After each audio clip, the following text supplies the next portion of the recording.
Friends, आज हम लोग जानते हैं इतिहास क्या होता है। तो चलिए स्टार्ट करते हैं। सबसे पहले इस लेक्चर में हम लोग इतिहास का हिस्ट्री इंट्रोडक्शन जानेंगे।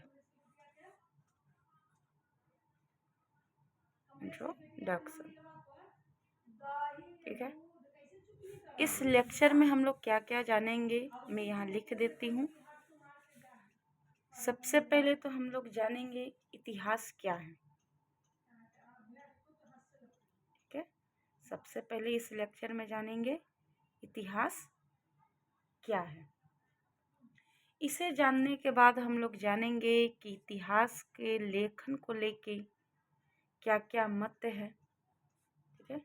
इतिहास का लेखन, क्योंकि इसमें बहुत सारे इतिहासकारों ने कहा है कि भारतीयों को इतिहास का ज्ञान था ही नहीं, लेकिन बहुत सारे इतिहासकारों का कहना था कि नहीं, इतिहास का तो ज्ञान भारतीयों को ही था। तो इस पे हम लोग चर्चा करेंगे। इसके बाद हम लोग जानेंगे इतिहास का काल विभाजन। इतिहास का काल विभाजन, इसके बारे में हम लोग जानेंगे कि इतिहास को कितने क्रमों में बांटा गया है, ठीक है। इसके बाद हम भारतीय इतिहास के कुछ आयाम जानेंगे। आयाम कहने का मतलब होता है पक्ष। भारतीय इतिहास का आयाम, भारतीय इतिहास के आयाम पे भी हम थोड़ा सा प्रकाश डालेंगे। इसके बाद हम लोग जानेंगे कि भारतीय इतिहास स्टार्ट कहाँ से होती है, यानी शुरू कहाँ से होती है। भारतीय इतिहास कहाँ से स्टार्ट होती है, यानी कि इसमें प्रारंभ से लेकर 1947 एडी तक का हम लोग कहानी इस पूरे इतिहास में हम लोग जानेंगे। साथ ही साथ हम लोग जानेंगे कि इतिहास को कितने कालखंडों में बांटा गया है, ठीक है। तो चलिए स्टार्टिंग से हम लोग इस पे गौर करते हैं। तो सबसे पहले बात किया जाए इतिहास क्या है, ठीक है।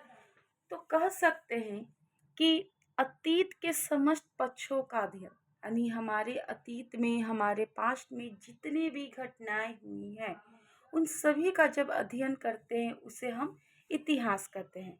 ये पक्ष सामाजिक पक्ष भी हो सकते हैं, आर्थिक पक्ष भी हो सकते हैं, राजनैतिक पक्ष भी हो सकते हैं, धार्मिक पक्ष भी हो सकते हैं और सांस्कृतिक पक्ष भी हो सकते हैं। इसके बाद हम लोग जानते हैं इतिहास का लेखन। इतिहास का लेखन से हम लोग क्या समझते हैं। तो कहा जाता है कि संसार का पहला व्यक्ति था हेरोडोटस, जिसने इतिहास का लेखन प्रारंभ किया था। हेरोडोटस ने अपने ग्रंथ को 500 बीसी में हिस्टोरिका में लिखा था, ठीक है। उसकी चर्चा उन्होंने की है। हेरोडोटस के बारे में अगर कहा जाए तो ये यूनान, जिसे ग्रीक कहते हैं, रहने वाले थे। हेरोडोटस को इतिहास का पिता भी कहा जाता है। इन्होंने अपनी पुस्तक हिस्टोरिका में हेरोडोटस ने ईरानी साम्राज्य हखमनी का वर्णन किया है और उसने बताया है कि ईरानी सम्राट डेरियस या दारा ने पश्चिमोत्तर भारत का वर्णन है, ठीक है। इसके अनुसार इन्होंने ये भी कहा कि पश्चिमोत्तर भारत दारा प्रथम के साम्राज्य के बिस्वा प्रांत था। कुछ इतिहासकारों का मानना है कि भारतीयों को इतिहास का लेखन का ज्ञान ही नहीं था, ठीक है। इतिहास लेखन में बहुत सारे ऐसे इतिहासकार हैं जो कहते हैं कि भारतीयों को इतिहास लेखन का ज्ञान नहीं था, परंतु इस अवधारणा को, इस सोच को, इस विचार को खंडित करते हुए, यानी तोड़ते हुए, डॉक्टर कीथ कहते हैं कि भारतीयों को इतिहास लेखन का ज्ञान था। इसके लिए उन्होंने कई तर्क दिए हैं। जैसे उन्होंने कहा कि सम्राट अशोक, रुद्रदामन, खारवेल और स्कंदगुप्त जैसे शासकों के अभिलेखों से हमें इतिहास की व्यवस्थित जानकारी मिलती है। साहित्यिक स्रोतों के आधार पर भी कहा जा सकता है कि भारतीयों को इतिहास लेखन की जानकारी थी। जैसे आप वेद उठा लीजिए, पुराण ले लीजिए, महाकाव्य को देखिए, मनुस्मृति को देखिए या चाणक्य के अर्थशास्त्र, सबसे हमें इतिहास लेखन की जानकारी प्राप्त होती है। इसके बाद हम लोग कह सकते हैं कि संसार में पहली बार अपनी ग्रंथ अर्थशास्त्र में चाणक्य ने राजा के कर्तव्यों को बताया और इसी ग्रंथ में चाणक्य ने राजनीति के प्रमुख सिद्धांत संप्रभुता की भी चर्चा की है। संप्रभुता कहने का मतलब होता है वैसी सरकार जो देश के आंतरिक एवं बाह्य निर्णय स्वयं ले सके, वो किसी के भरोसे न चले। इसके बाद और हमें इतिहास के लेखन का ज्ञान प्राप्त होता है, जैसे कि 12वीं शताब्दी एडी में कल्हण, जो कि कश्मीर का राजा था, इन्होंने इतिहास का सुव्यवस्थित एवं पक्षपात रहित इतिहास लिखा है। कल्हण ने कश्मीर के इतिहास पे राजतरंगिणी नामक ग्रंथ लिखा था। अब हम लोग बात करते हैं इतिहास का काल विभाजन। इतिहास के काल विभाजन को अगर देखा जाए तो कालखंड के दृष्टिकोण से इतिहास का विभाजन दो भागों में किया जाता है। ठीक है, कितने भाग में? दो भाग में। दो भाग में कैसे? तो एक तो बीसी होता है और दूसरा एडी। बीसी कहने का मतलब कहा जाता है बिफोर क्राइस्ट, ठीक है, जिसे हिंदी में ईसा पूर्व भी कहा जाता है। और एडी कहने का मतलब होता है एनो डोमिनी,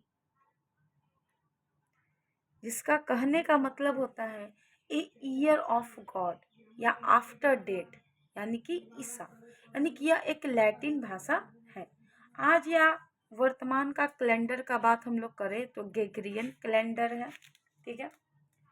और इस तरीके से इतिहास के दो भाग में काल विभाजन किया गया था। अब अगर हम लोग बात करें भारतीय इतिहास के आयाम को लेके, तो भारतीय इतिहास के दो आयाम हैं।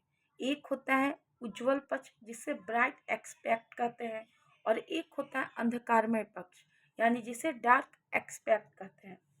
उज्जवल पक्ष कहने का मतलब होता है कि उज्जवल पक्ष के अंतर्गत भारतीय सभ्यता और संस्कृति के महत्वपूर्ण आयामों को रखा जाता है तथा भारतीय सभ्यता के संसार में देन को भी महत्वपूर्ण ढंग से रेखांकित किया जाता है। जैसे वेद उपनिषदों का ज्ञान हो गया, योग और ध्यान का ज्ञान हो गया, विज्ञान और खगोल शास्त्र के क्षेत्र में ज्ञान हो गया इत्यादि। यानी ये जितने भी हैं सभी इतिहास के उज्जवल पक्ष को दिखाते हैं।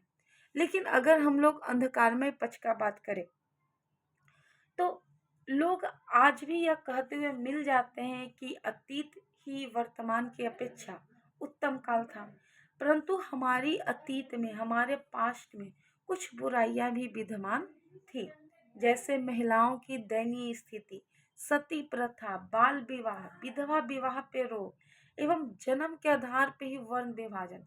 तो जो लोग ये कहते हैं कि नहीं आज की अपेक्षा अतीत ही सही था, उन लोगों से एक सवाल है कि क्या हम इन सभी बुराइयों को फिर से जीना चाहेंगे?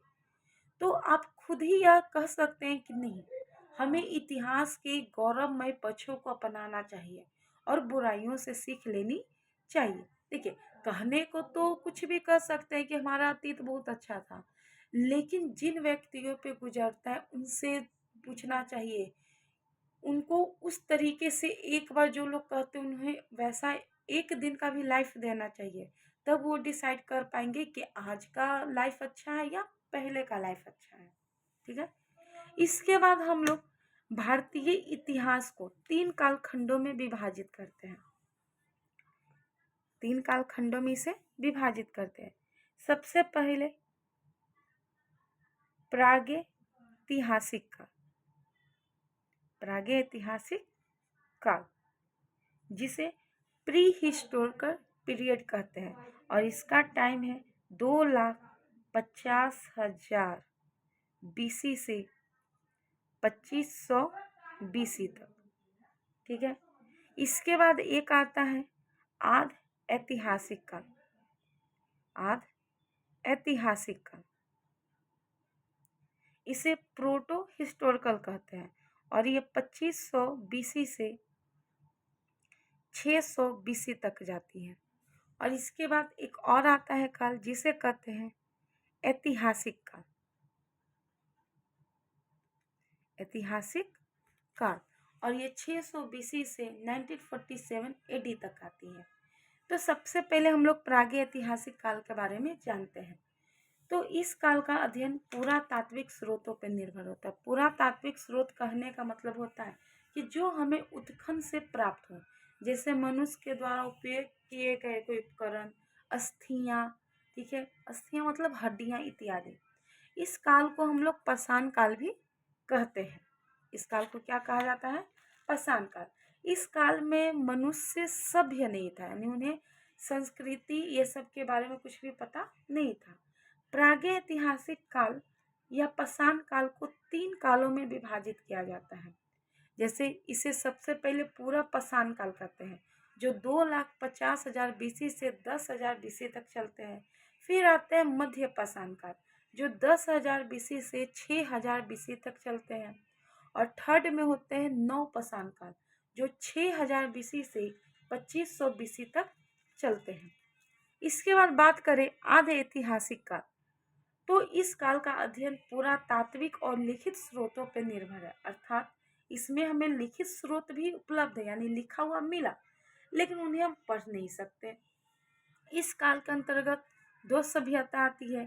फर्स्ट में सिंधु घाटी की सभ्यता, जिसमें हमें यह पता चलता है कि कितना भव्य नगर था, कितने अच्छे से सुव्यवस्थित नगर की योजना बनाई गई थी। वैदिक सभ्यता पढ़ते हैं, जिसमें यह जानते हैं कि कितने अच्छे ग्रामीण सभ्यता थी, लोग कृषि से जुड़े हुए थे। उल्लेखनीय है कि सिंधु घाटी सभ्यता के लिखित स्रोत प्राप्त है, परंतु इस लिपि को पढ़ा नहीं जा सकता। इस काल में वेदों का ज्ञान मौखिक रूप से दिया जाता था, अर्थात यह वेद लिखित रूप से विद्यमान नहीं थे।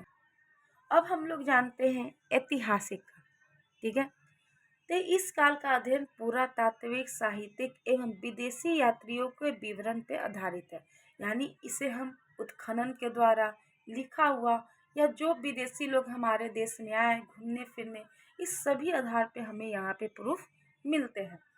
यहाँ पुरातात्विक स्रोत है, जैसे अभिलेख हो गए, सिक्के हो गए, भवन हो गए, मूर्तियाँ हो गई, चित्रकला हो गए, ये सब के आधार पे हमें ऐतिहासिक काल का सबूत मिलता है।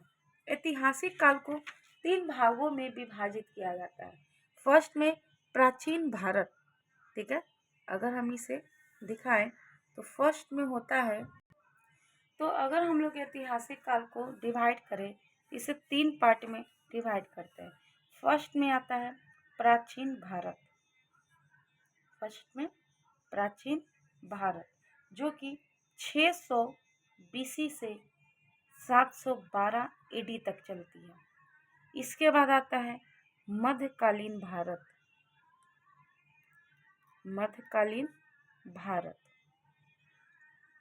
ये 712 एडी से 1757 एडी तक चलती है। और इसके बाद आता है आधुनिक भारत, आधुनिक भारत, ये 1757 एडी से 1947 एडी तक यह चलता है, ठीक है। इसके बाद अगर हम लोग बात करें तो इतिहास का यह विभाजन कुछ परिवर्तनों के आधार पर ही होता है, यानी इतिहास में विभाजन तो हुआ, लेकिन इसमें कुछ परिवर्तन होते हैं, जैसे सामाजिक परिवर्तन,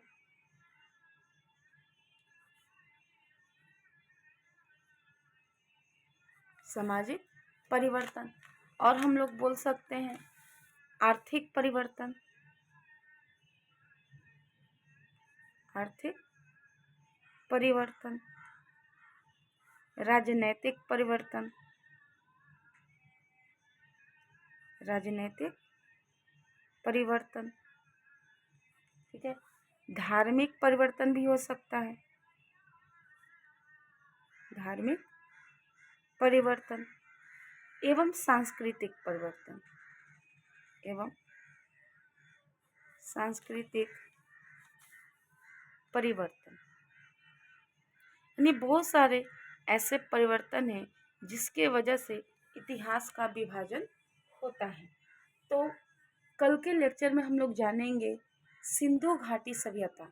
सिंधु घाटी सभ्यता कैसी थी, इसका खोज किसने किया, ठीक है, इसका काल विभाजन क्या था, इसके संस्थापक कौन थे, साथ ही सिंधु घाटी सभ्यता का कैसे कैसे नाम पड़ा, सिंधु घाटी सभ्यता के समकालीन और कौन कौन सी सभ्यता थी, इसके क्या विस्तार हुए, ठीक है, साथ में इनका सामाजिक व्यवस्था कैसा था, इनका राजनैतिक व्यवस्था कैसा था, इनका आर्थिक व्यवस्था कैसा था, धर्म कैसा था, साथ ही साथ यहाँ का नगर योजना कैसा था, ये लोग विज्ञान एवं प्रौद्योगिकी के साथ कैसे संपर्क में रहते थे, यहाँ सीलें या मुहरें कैसे थी, कौन कौन सी यहाँ विशेषता थी, पतन के क्या कारण थे, कल के लेक्चर में हम लोग सारा जानेंगे। तो प्लीज़ लाइक करें, शेयर करें और सब्सक्राइब करें।